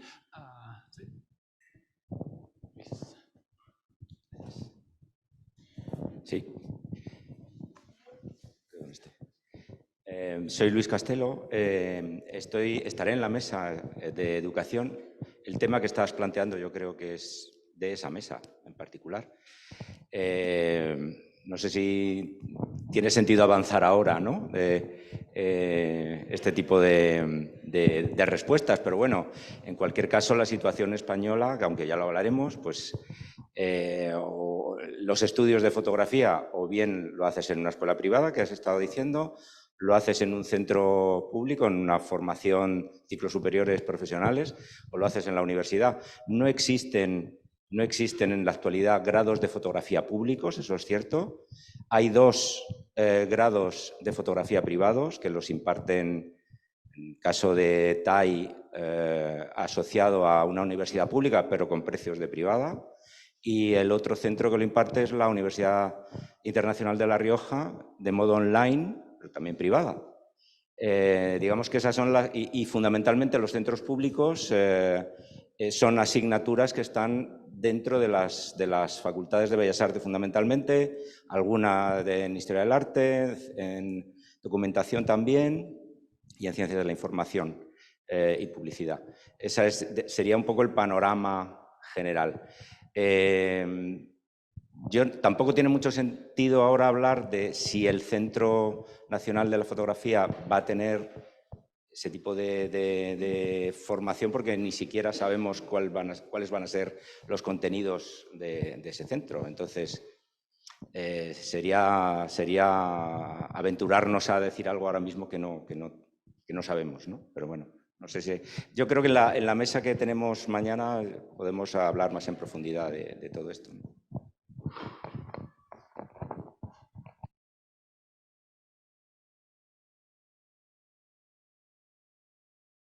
Solo por especificar algo que ha enunciado Marta, efectivamente no es suficiente. Ya tenemos un centro de fotografía y lo importante de tener un centro de fotografía, que es el primer centro nacional que se crea, creo que desde 2007 o 2004, ¿no? Es precisamente esa base de institucionalización. Es decir, eso permite la creación de ayudas, permite la creación de red de centros en toda España y comunicar esa red de centros con otras redes similares en otros países, es decir, posibilitar los intercambios, hacer residencias artísticas que tengan además un grupo tutorial también de curadores jóvenes para que vaya avanzando todo ese tejido que permita la cofinanciación de exposiciones a través de esa red de centros y posibilitar también de nuevo la colaboración o la contribución a compartir presupuestos con otros centros internacionales, la posibilidad de generar colecciones que no existen, que durante mucho tiempo, en los 90 especialmente, cuando se empezó a decir, bueno, no tiene sentido crear un departamento de fotografía en el Reina Sofía, por ejemplo, o en cualquier otro museo porque el arte contemporáneo está diluyendo las disciplinas, etc. Déjeme que le cuente una anécdota muy pequeña. Cuando se ha hecho la última exposición sobre la colección del Reina Sofía, me encontré a alguien que había estado trabajando con Cathy Coleman, que fue durante mucho tiempo la conservadora de fotografía en el museo, y él había sido el que había posibilitado que tuviera una cierta presencia la fotografía de los años 90 de la colección del Reina, porque era la única persona que sabía lo que existía dentro de esa parte de la colección. Y cuando le dije, ¿dónde estás ahora?, me dijo, soy el conservador de pintura de los años 50, 60.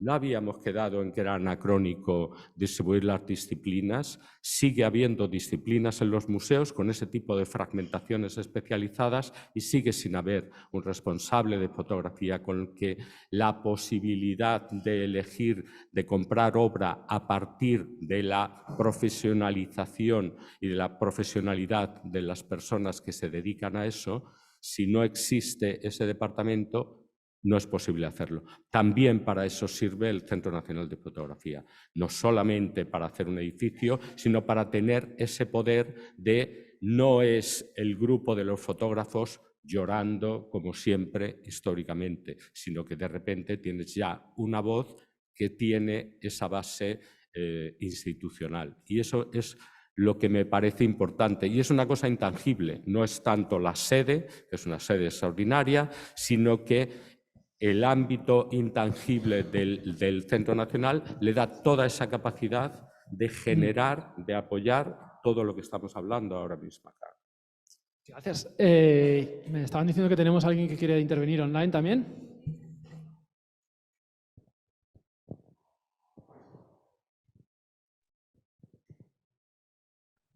Buenos días, ¿se me ve?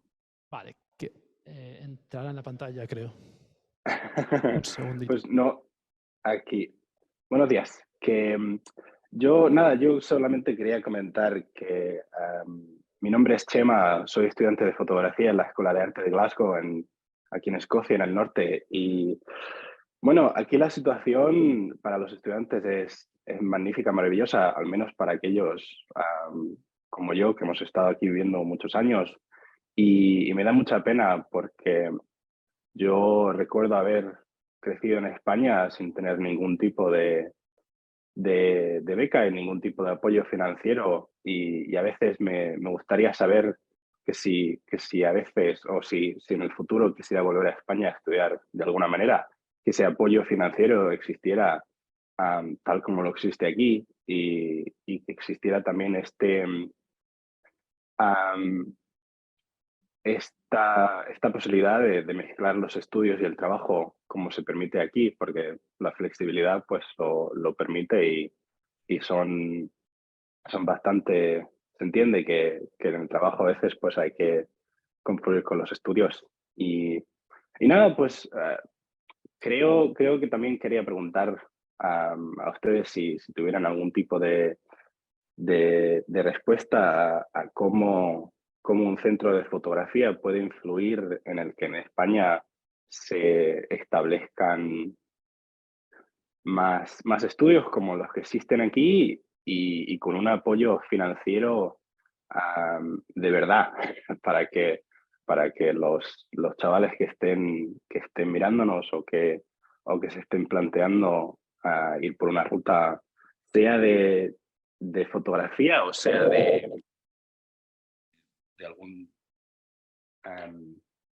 algo parecido a esta ruta a la que estamos siguiendo, ¿cómo se construye este apoyo total para que, bueno, no dependamos de una caridad y de un trabajo que no queremos hacer? Gracias. ¿Alguien de la mesa quiere responder a la pregunta de Chema? Yo, si me Sí, ¿no? permites, soy Marta. Ah, Marta, sí. Sí. No sé si estoy, bueno. La verdad es que no he contado, pero siguiendo un poco lo que decía este chico de Glasgow, en Francia es exactamente lo mismo. Es decir, que por ejemplo en el máster nosotros tenemos 100 alumnos, de los cuales el 46% están becados. Y están becados quiere decir que no pagan nada, pero los que pagan 432 euros al año. Esos son los que pagan. Y es cierto que esto viene subvencionado por el Ministerio de Cultura. Es decir, que no está solamente, y las universidades, no solamente el Ministerio de Educación, pero también el Ministerio de Cultura. Y ese es algo que, incluso teniendo un centro de fotografía, que yo espero que sea muy brillante y que se puedan hacer muchas cosas, lo que hay que entretejer es las relaciones institucionales, de nuevo, es decir, cómo en el caso de España puede ser el Ministerio de Cultura, puede ser el Ministerio de Educación, puede ser el Ministerio de Universidades, no lo sé, pero realmente esto es lo importante. Y lo importante también es que hay una formación profesional, es decir, que la formación profesional también viene acompañada por los recursos del Estado y de las formaciones de cada uno en sus ámbitos de trabajo. Es cierto también que cuando los estudiantes salen de la escuela, cuando han hecho ya el máster, existen muchísimas posibilidades de tener residencias de artistas o incluso de lo que se llama la movilidad internacional y el Erasmus.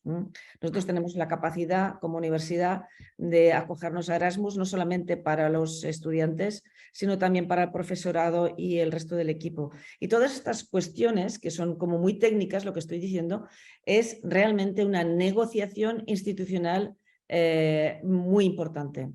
No es simplemente tener los recursos, sino saber dónde ir a buscarlos. Eso es lo que me refería. Gracias. Yo muy rápidamente, soy Pedro Vicente, por contestar a Eduardo, me parece que era, ¿verdad? Chema, creo. Chema. Yo no creo que sea, lo decía Marta, la complejidad aquí es que el Centro Nacional dependerá del Ministerio de Cultura y la educación dependerá del Ministerio de Educación o del Ministerio de Universidades. Entonces creo que será complicado que directamente dependa del Centro Nacional, dependa cualquier tipo de educación. Lo que yo sí que creemos en la mesa de educación es que será una consecuencia. Cuando tengamos el centro, una de las consecuencias será que probablemente universidades públicas se planteen el hacer unos estudios. Mañana debatiremos, no sé si de fotografía o de imagen, ¿no? Eso es otro tema, pero creo que sí que será una consecuencia, ¿no? Que pasarán alrededor del centro, en el contexto de la educación, pasarán un montón de cosas. ¿Había otra online? Sí. ¿Hay otra pregunta online? Mientras tanto, simplemente decir que estoy muy contento de que hayan intervenido dos personas bastante jóvenes, porque justamente en esta mesa y en general creo que se echaba en falta esa presencia. Así que bienvenidas son todas esas voces jóvenes. ¿Queréis que os lea la pregunta que está online? ¿Que yo la tengo delante? Okay. No sé si está preparada la... Si queréis los la leo porque yo la tengo justo enfrente, la pregunta. Creo que quieren invitarles a que las hagan directamente, ¿puede ser? Bueno, yo la tengo en discusión, ok.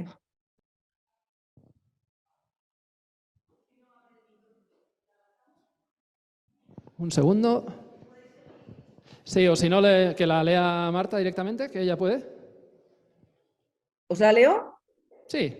Ok, es Iris. Siendo el feminismo uno de los ejes transversales y de movilización social más relevantes del momento, quisiera saber si dentro de los planes que se están desarrollando se ha contemplado la creación de algún programa específico u observatorio con perspectiva de género. Muchas gracias.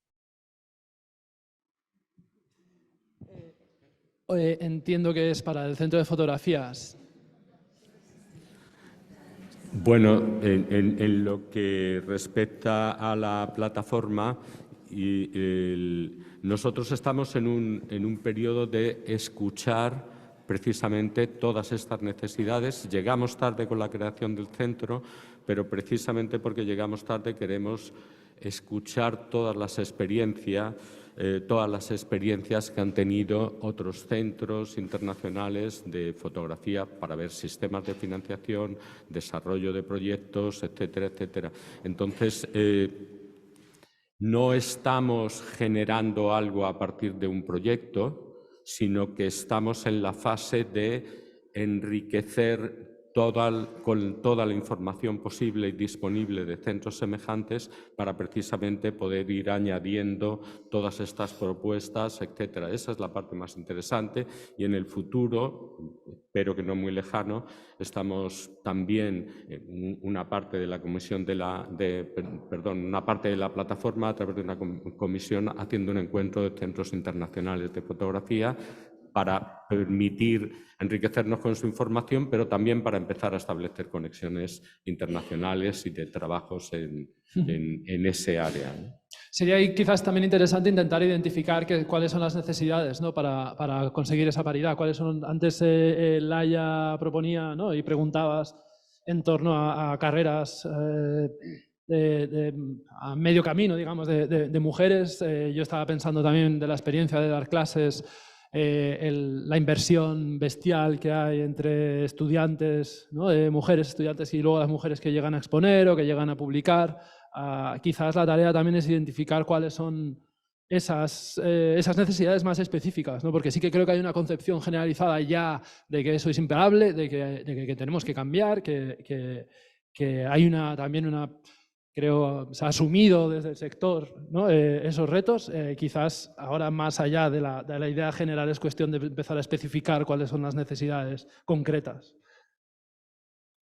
Bueno, tampoco represento a todas las mujeres fotógrafas del mundo o de España, pero sí que he observado, y lo ponía en la última slide de la presentación, que algo que sucede mucho con las mujeres fotógrafas es que sí que llegan hasta un punto de sus carreras en las que luego desaparecen. Y esto puede ser un elemento que puede suceder puede suceder también a los hombres en general, pero estadísticamente creo que lo miramos hace unos años en el Festival de Organ Vida en Croacia, que hubo una mesa sobre esto en 2018, cómo precisamente sucedía esto, ¿no? Hasta los 40 años o un poco antes de los 40 años había como un desplome de cómo esas carreras que apuntaban a maneras y era de gente que además habían tenido que trabajar 3 veces más para conseguir estar donde estaban sus compañeros hombres. Luego el filtro de esa época, por varias razones, entre otras, por ejemplo, el tema de la maternidad, se desplomaba, ¿no? Y entonces Marta hablaba, por ejemplo, del tema de las colecciones, hablábamos del tema de las carreras emergentes, pero si quieres que esas carreras emergentes no solo empiecen, pero también se mantengan a lo largo, porque la verdad es que cuando empiezas tienes mucha energía, no te importa no cobrar y te deslomas para poder conseguir estar aquí, estar aquí y estar allí, donde se te promete esa visibilidad magnífica que no paga facturas de la luz, pero luego hay que continuar. Y yo por eso decía, ¿no? Es la única continuación, ya que las carreras a largo plazo de mujeres. Yo una vez hablaba con Susan Meiselas y le decía: Susan, dime una fotógrafa mujer con una carrera como la tuya, que no tenga un marido rico y con hijos, que haya conseguido tener esa carrera durante 70 años o 60 años o 50 años. Y nos vamos encontrando cada año y todavía no me consigue decir un nombre. Entonces, la maternidad es un elemento más, obviamente hay otros, y insisto que hablo en inglés la palabra parent, ¿no? Que implica mujer y hombre, porque tampoco quiero dejar de lado compañeros que también asumen paternidades o otro tipo de responsabilidades en la vida, que cuando tienes 22 años o 20 años y te dan 4 duros como carrera emergente para sacar un proyecto adelante, lo haces sin pensar, pues obviamente luego es cuando vienen esos momentos en los que todas estas financiaciones y todas estas espacios para tener exposiciones y colecciones que van apoyando para que podamos todos, pues como Foncuberta o como Martín Parr o como quien sea, continuar siendo llamados para estas exposiciones y para estas colecciones, también pues estar presentes ahí. Muchas gracias. Me han dicho que también hay otra pregunta online más. Mientras tanto, también diría que una de las cosas que faltan también es tener información. Hay muy pocos estudios sobre la realidad del sector, tanto desde el punto de vista de las mujeres y especialmente desde el punto de vista de las personas racializadas, porque de hecho por ley ni siquiera se pueden preguntar cuestiones demográficas en España. Eso sería un cambio bastante fundamental para saber qué realidad del sector tenemos y para después poder tomar medidas en función de eso. No sé si está preparada la persona. ¿Os leo la pregunta o...? Buenos días, no sé si me escuchan. Sí. Bien, pues soy Juanmi Pérez y soy profesor de fotografía en la Escuela de Arte de Andalucía. Y la cuestión que yo quería plantear va en relación a algo que ha comentado antes Marta Gil, que era que el futuro de la fotografía, bueno, pues pasaba por la diversidad, por no centrarnos solo en contar cosas sobre fotografía, sino que a través de las fotos planteamos otras cuestiones. Yo, mis estudios iniciales son de licenciatura en Ciencias Ambientales. Luego ya viré hacia la fotografía y realicé el ciclo formativo de grado superior, máster en Bellas Artes. Pero ¿qué pasa? Me he encontrado con algunos problemas dentro del sistema educativo para acceder a ciertos estudios y especializarme todavía más en el ámbito de la creación artística o de la fotografía. Por ejemplo, para acceder a máster de especialización, bueno, máster de educación en la especialidad de Bellas Artes, no tengo acceso. O incluso para acceder a un doctorado en Bellas Artes me he encontrado muchísimos problemas porque tienen prioridad la gente que ha estudiado humanidades. Entonces, mi pregunta es, además, teniendo en cuenta la cantidad de fotógrafas y fotógrafos con carreras que no tienen nada que ver con la fotografía y que luego han hecho una obra súper interesante, primero, ¿sería interesante facilitar esta permeabilidad dentro del sistema educativo para encontrarnos nuevas posibilidades que ni siquiera se nos ocurren ahora mismo? Gente que puede mezclar disciplinas, impensable. Y luego, ¿sería viable? ¿Es interesante y es viable? Esas son las dos cuestiones. Muchísimas gracias.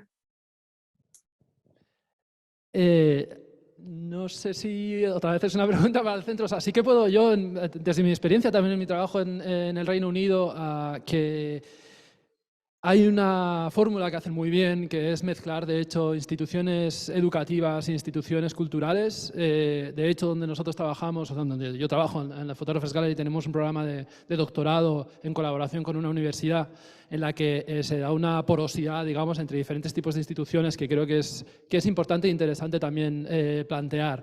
En el sentido de que tanto las instituciones educativas creo que están transformándose en una dirección como lo que apuntaba creo Marta antes, de hacer y de aprender cómo, o sea, de preguntarse cómo aprender a través de hacer, y después que los museos también y los centros culturales se están convirtiendo también cada vez en sitios más donde la educación es más importante. Entonces, por ejemplo, esos son caminos que creo que pueden ser interesantes, ¿no? para avanzar. No sé si alguien de la plataforma quiere ahondar más, y si no, estamos yo creo que casi al final. No sé si te he podido responder muy bien, Juanmi, espero que sí. Quizás podemos hacer una última pregunta, ¿no? La última. Soy Joan Boadas, archivero. No será quizás una pregunta, pero sí un comentario a raíz de la sugerente ponencia de Alejandro Castellote, en la cual tengo puntos de encuentro, pero alguna divergencia. Tú has hablado del uso del material del archivo, a partir de un concepto de artista forense. Claro, esto da una visión de lo que son los documentos de archivo, incluso los documentos fotográficos que van al archivo, como algo que está condenado al olvido y a la muerte, y es, desde mi punto de vista, justo al contrario. Es decir, los documentos de archivo y también las fotografías empiezan muchas veces a vivir cuando llegan al archivo, y por tanto, cuando has hablado de exhumaciones semánticas y desentierran cadáveres de esos artistas forenses, ha habido una contradicción con algo que creo importante, que estoy de acuerdo contigo, para dar una nueva vida. Por tanto, yo creo que alguien que da una nueva vida nunca puede ser catalogado como artista forense. En todo caso, tendría que ser catalogado como artista ginecólogo, o, para ser incluso más precisos, como artista obstetra. Pero forense yo creo que es un oxímoron que, en mi caso, yo creo que no comparto. Gracias. Muchas gracias, Joan. Pues con esta última pregunta y con esta reflexión acabamos la primera mesa. Muchísimas gracias a todo el mundo, muchas gracias a la gente que ha participado y a los participantes en la mesa.